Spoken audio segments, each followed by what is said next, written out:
Hello friends, आज हम बात करते हैं एक बहुत ही महत्वपूर्ण टॉपिक जो हम लोगों को आम रूटीन में डेली कंफ्यूज करता है। तो ऐसे वर्ड जो जो मोस्टली अधिवक्ता लोगों के लिए यूज किए जाते हैं, कोई उनको लॉयर्स बोल देता है, कोई उनको एडवोकेट बोलता है।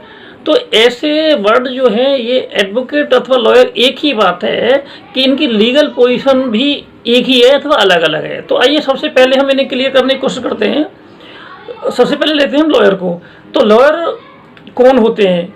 लॉयर, जैसा कि इस लॉयर वर्ड से अप्रेरित है कि लॉयर मीन्स वो व्यक्ति जो कहीं ना कहीं लॉ से रिलेटेड है। अब लॉ से रिलेटेड तो लॉ के स्टूडेंट भी रहते हैं, तो क्या उनको भी लॉयर बोला जा सकता है? अगर हम बात करें कुछ अलग विद्वानों के अनुसार, तो जैसे ब्लैक्स लॉ डिक्शनरी है, उसके अनुसार अगर हम माने तो उसके अनुसार तो हम ये भी मान सकते हैं कि जो लॉ के स्टूडेंट हैं, यानी जिन्होंने लॉ की डिग्री कंप्लीट नहीं की है और जो अध्ययनरत हैं लॉ में, तो ऐसे व्यक्ति भी लॉयर की श्रेणी में आते हैं। अथवा उन्होंने तो यहाँ तक भी कह दिया कि वो व्यक्ति जो लॉ में फर्म से या लॉ के क्षेत्र से कहीं ना कहीं कार्य कर रहे हैं, तो वो सभी व्यक्ति लॉयर कहलाएंगे। अब जो वास्तविक लॉयर की पोजीशन में कौन आएंगे? तो वास्तविक लॉयर की पोजीशन में माने तो वो व्यक्ति जो लॉ की डिग्री कंप्लीट कर चुका हो, तो ऐसे व्यक्ति को क्या हम लॉयर बोलेंगे। अब लॉयर जब उन्होंने लॉ की डिग्री कंप्लीट कर ली हो तो ऐसे व्यक्ति को लॉयर बोला गया। जब यही व्यक्ति लॉ करने वाला व्यक्ति अगर 20 जो बार काउंसिल ऑफ इंडिया है उसके अनुसार किसी स्टेट बार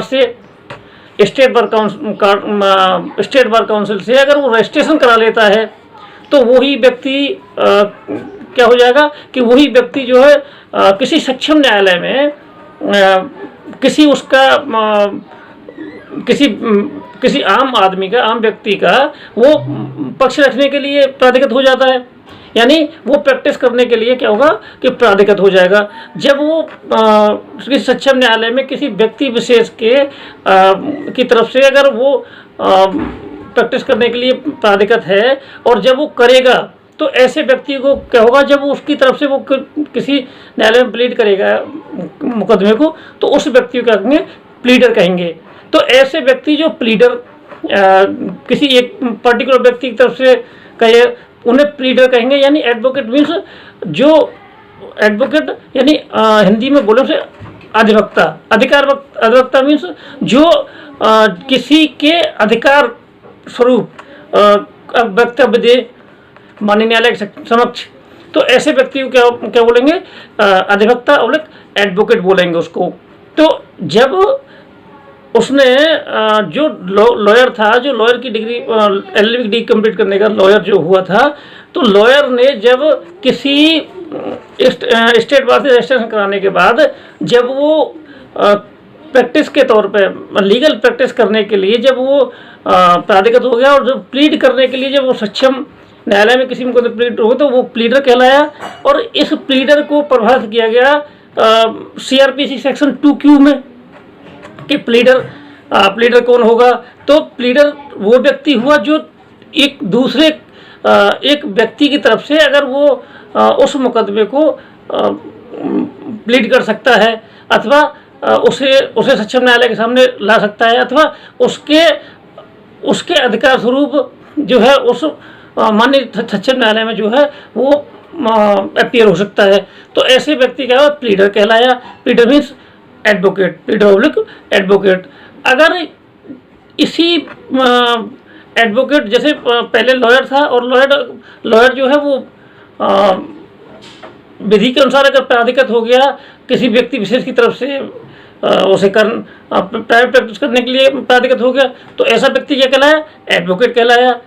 अब बात करते हैं कि जब वही व्यक्ति जो एडवोकेट है, प्लीडर है, और वही व्यक्ति सपोज कीजिए कि वो विक्टिम पक्ष की तरफ से किसी प्रैक्टिस करता है अथवा राज्य सरकार अथवा केंद्र सरकार उसे मनोनीत करती है।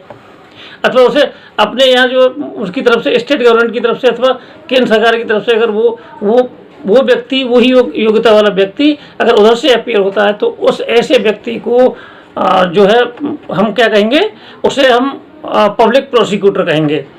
तो पब्लिक प्रोसिक्यूटर, जैसे पब्लिक प्रोसिक्यूटर सीआरपीसी सेक्शन 24 में स्पष्ट किया गया है कि पब्लिक प्रोसिक्यूटर कौन होगा।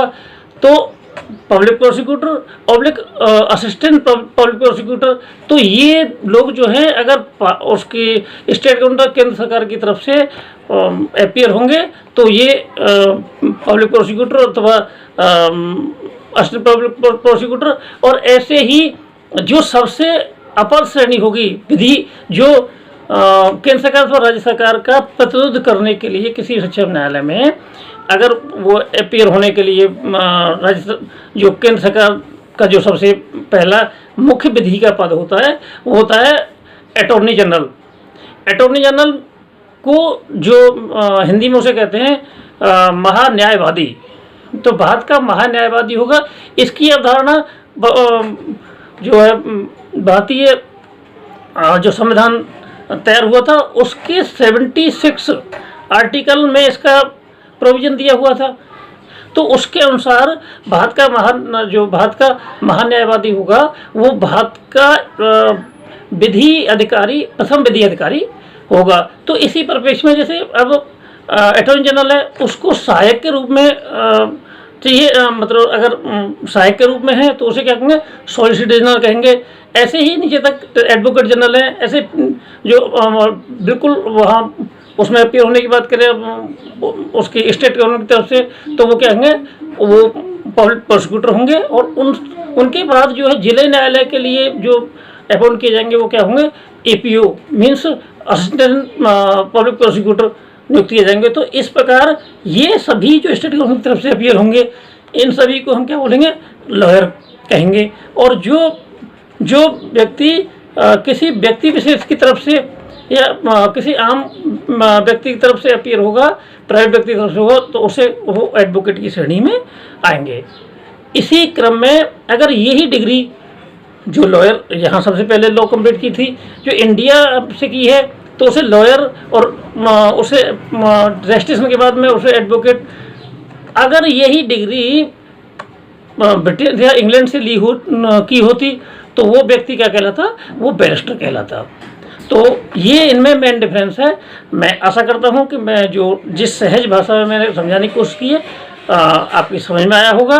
और आगे भी इसी प्रकार के कन्फ्यूजन वाले वर्डों को जो लीगल प्रैक्टिस के दौरान हम आम लाइफ में कन्फ्यूज होते हैं, तो ऐसी छोटी छोटी विधिक जानकारियों को देने के लिए आप जो है इस वीडियो को लाइक भी कर सकते हैं, कमेंट्स कर सकते हैं। और अगर ऐसी ही जानकारी निरंतर आपको चाहिए तो मेरे इस चैनल को आप सब्सक्राइब भी कर सकते हैं। धन्यवाद।